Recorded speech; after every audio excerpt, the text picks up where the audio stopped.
During my school years, I was always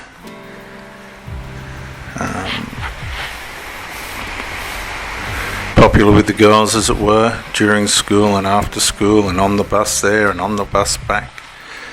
There was always something going on with the girls and with the girlfriend, and you'd ride your pushy round to your girlfriend's place and play up until the parents got home, and leave just before their parents got home. Girls were just as bad as the boys, if not worse.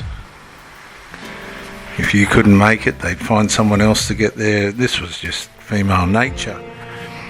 And when you're young, you just accept it. You just accept, well, you all become opportunists, and being possessive of someone back then was a little bit come across as being dysfunctional. My deep, intimate experiences with girls started at 12, and as far back as 8 years old, and always liked the girls. Even now at 60, still got no problem with the way my body works and things like that. Very fortunate. I don't take any chemicals or testosterone helps or anything. My partner complains that I'm a little bit too healthy for my age, as it were, if that's the way of putting it. But looking back over the years, as you get older and you start to want to have stability in relationships, and you're up against, as a man, female nature, which is hypergamous. A lot of the girls did settle down to some extent, and it was what come out of that really, or the individual relationships that would have been going on was invisible because I wasn't there. But time's got a way of showing you who was sensible and who was not, and who was successful and who was not, and who unlivened and who did not, because a couple of them passed away from cancer and accidents, and a lot of the guys too from accidents and unfortunateness and illnesses and suicide as well. And I'm very grateful that I've reached 60, to be honest. I've got my ailments from sports injuries and life and work and all the rest of it, but I'm doing okay. So when you start to get to the point where you want to lock down something permanent, you're up against a lot. And you can't predict the future when it comes to human nature. You can hope and do your part, and if circumstances change, and it's highly likely that they will, you have to be pre-trained to understand that you hope for the best but are prepared for the worst. And one of the things that I feared was that my children would grow up in a broken family like I did, which had a tremendous impact on my education and my personal identity. And I think it was my identity that impacted my capabilities to learn, because I just didn't know. There was things I just didn't know that deep inside you want to get to the bottom of, and you can't. So this caused me to be a little bit ADHD, I suppose. I didn't like to sit. I liked to run around, and we did plenty of that. Cricket in the street, billy carts, dragsters, push bikes. And the girls, chasing the girls around the streets and all that sort of thing. And the girls coming around and me going around to their place and all the rest of it. Had a lot of time with the girls. And so finally it come to a point where I was going to lock down a woman to be the mother of my children, and we got married.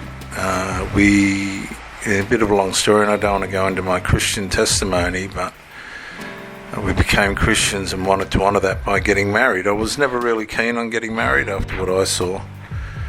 And in many ways, I think that Christianity blindsided me in a way. Probably would have been better if I didn't get married, or looking back. But I did, and you can't change that. We had a pretty good family, I thought. We were plodding along all right and doing our thing. And I already had a house, so that wasn't a problem. I had a house for us to live in and all that, which I owned. But time's got a way of wearing away at things, and we change our identities to mould into what we are taught to believe a family should be like, and try and be a good man and fail at that. And then you're trying to get ahead, and things get tough, and you got children coming into the world and all the responsibilities that come with that. And we had too many children. Not that I regret any, but it was too much, too soon. With twins on the end, it broke the camel's back. So there was a lot of psychology going on the inside of my wife, which I was somewhat aware of, but had no control over, because I was too busy trying to keep things moving forward. And I don't know if I did a very good job of that, but I tried. And then you get the complaining and the things like this, and so I didn't mind her having help. The mother-in-law, a necessary evil, I suppose. She'd come over and,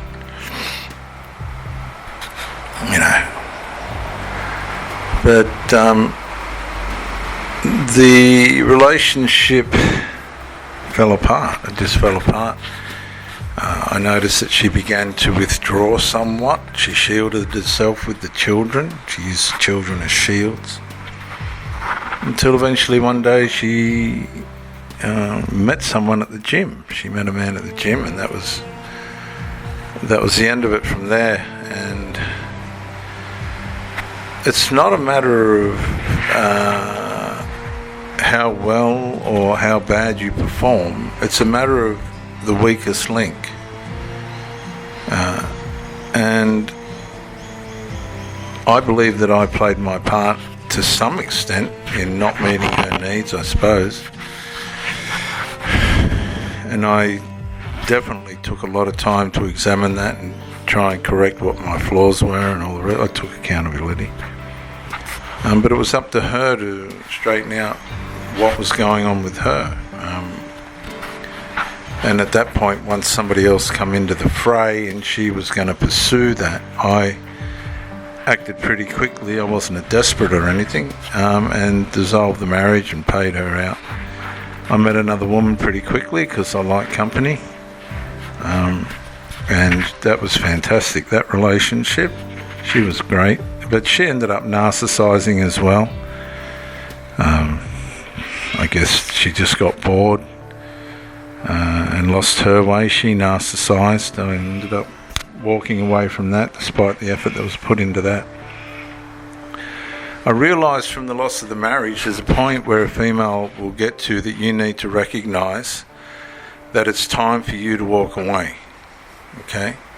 There's no point in you staying any longer. Once a woman narcissises, you have to be able to recognise it and have the courage to say to yourself, that's done, that's it, it's over. Because there's going to be damage done to her and damage done to you if you try and stay. You're better off leaving things alone. And then I met another woman after that, and she started to fade.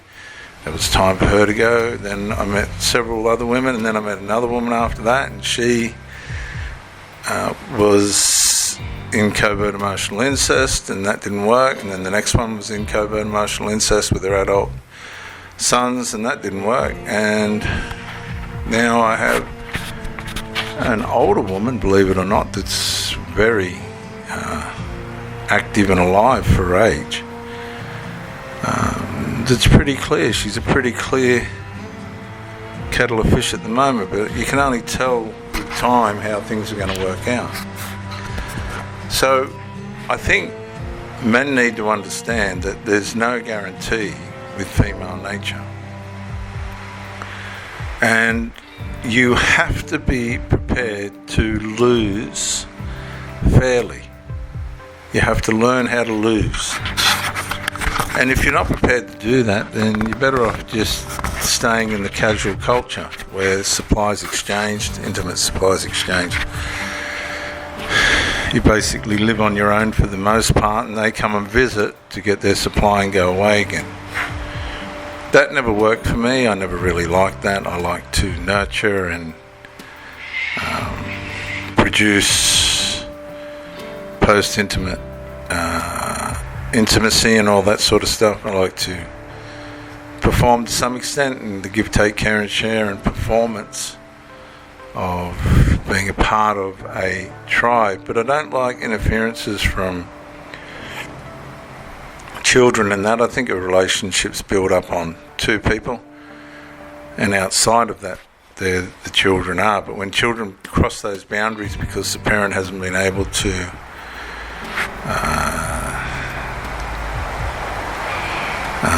the parent's basically using them for an element of emotional supply, which is instantly covert emotional incest. You can't compete with that. You'll never beat that, because it's based on the prerogative of DNA.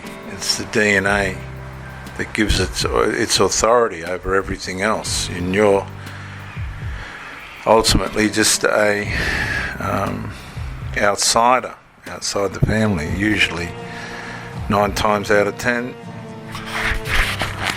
the children of the person that you're with will semi-accept you, but ultimately not, because again you're not within the DNA physics, you're outside of all that, and that makes you less valuable. It makes you like from another tribe.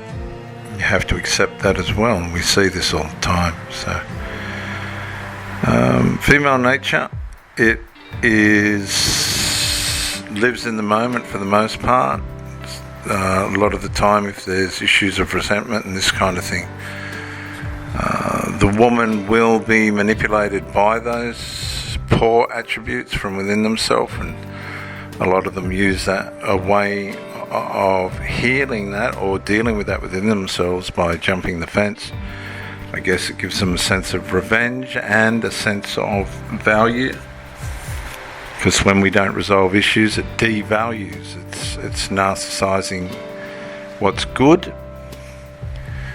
and you got to be prepared to do your best. And if you're not rewarded for that and betrayed for that, you have to lose fairly, but you've got to move on fast. You've got to separate and move on fast.